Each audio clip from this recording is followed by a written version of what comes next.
এক বনে এক বাস করত এক ডাকু শিয়াল।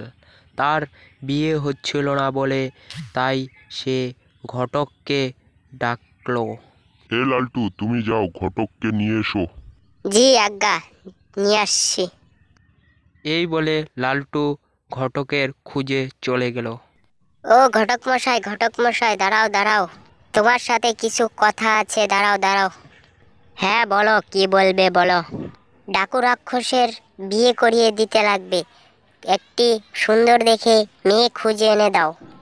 ঠিক আছে ঠিক আছে, দেখি খুঁজি, আগে খুঁজে পেলে তারপরে কথা বলবেনি। ঠিক আছে, তাহলে যাই।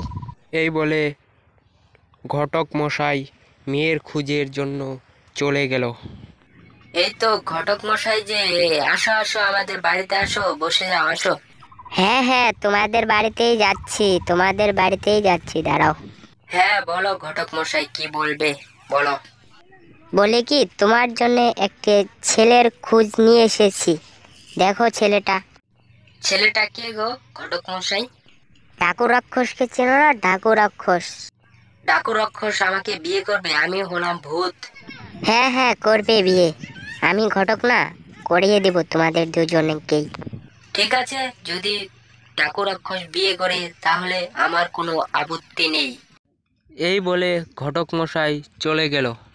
10 দিন পরে বিয়ের কথা পাক্কা করে নিল। তারপরে তাদের দুজনের বিয়ে হয়ে গেল। বিয়ে করে তার গুহাতে নিয়ে চলে গেল। তারপর তারা সুখ শান্তিতে জীবনযাপন করছিল। বন্ধুরা, গল্পটি এখানেই সমাপ্ত। লাইক সাবস্ক্রাইব করে দাও প্লিজ সবাই।